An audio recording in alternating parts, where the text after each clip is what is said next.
they're taken a decision to suspend classes and also evict students in some of the residences. The matter ended up in the court reversing that decision with the eviction of students. But another important element that the court ruled on was interdicting the students from vandalizing the university's property.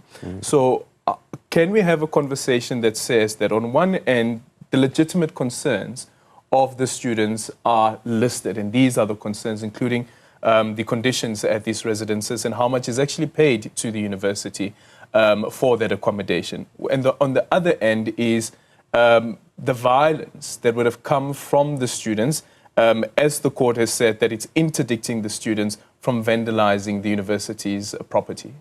You know, in the revolution, there's no formula. And there's nothing wrong with bending a tire, most especially when we are engulfed with issues.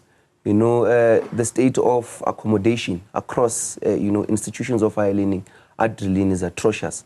Our students, in their respective universities are subjected to, dire living conditions. They're subjected to cold water, dysfunctional toilets, and all of that. So you can agree that to a certain extent, these students are genuinely protesting for, genuine concerns because, they've tabulated some of these problems to the executive. But unfortunately, those grievances have fallen into deaf ears.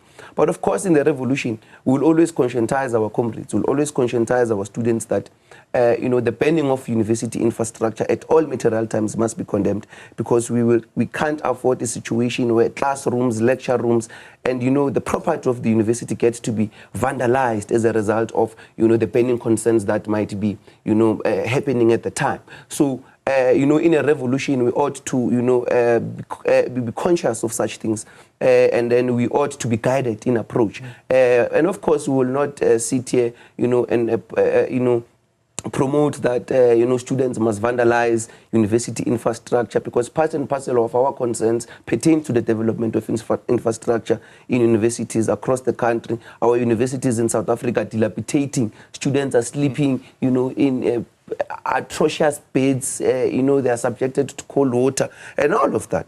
So it becomes, a challenge for them as well, to also, perform well in their academics, to do well in their academics, because you might understand that part of the academic excellence project, it also speaks to, safe spaces of teaching and learning that are conducive. Yeah, this morning we do expect the students to gather outside the Mthatha Magistrates Court, protesting and demanding that the 54-year-old residence manager not be granted bail, facing a charge of murder and charges of attempted murder as well. What's your call to the students today? We support the students. The students must continue singing and chanting outside court. That residence manager must not get bail. That residence manager must be charged with that murder and attempted murder, and he must not be released because he has proven himself that, he's a gangster, he's an enemy to our students in our universities. So he must remain behind custody. And we pledge our solidarity with those students there to continue singing, to continue chanting outside court, and make sure that that residence manager, does not get bail. Yeah, and then on the broader issue, the protest resulted because of issues that students have been raising, and as you're saying, that these issues had not been dealt with. What's the role of NSFAS, the role of the Higher Education Department, and even the Committee of Higher Education, when it comes to oversight in ensuring that where money is given to an institution, that money is actually spent, amongst others, because there was a gazette by the then Minister of Higher Education, Blade Nzimande, around the norms and standards for housing and the living conditions of the students, to ensure that those are actually being adhered to. Because if you look at the visuals that were posted on social media, especially about the conditions of these residences, it's deplorable. It wouldn't have happened over 1 month. It means that it had been neglected over years. Our students are living in prisons at Drilling, and it's unfortunate that, we've written many memorandums of consent to the Department of Higher Education.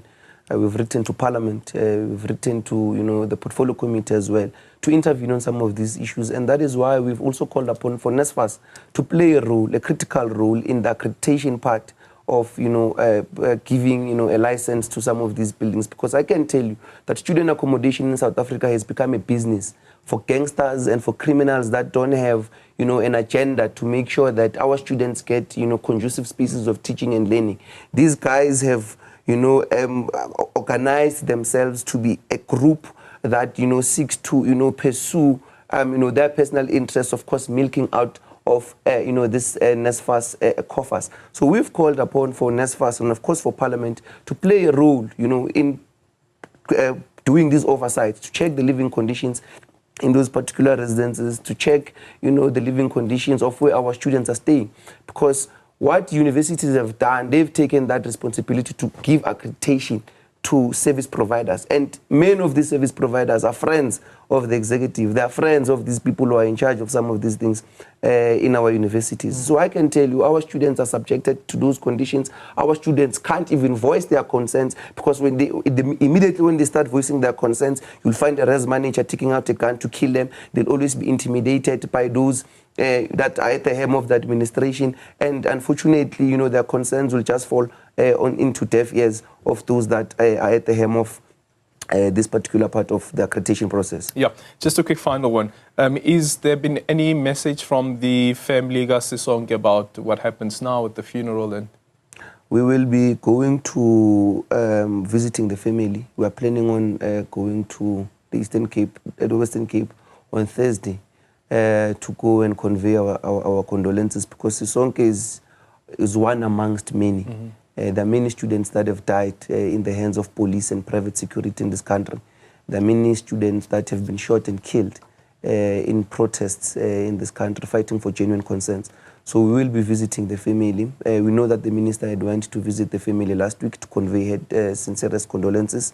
But we will also going to see the family, to touch base and to also understand how is the family coping, and what form of assistance do they need from us as a federation, and such that we are able to assist the family.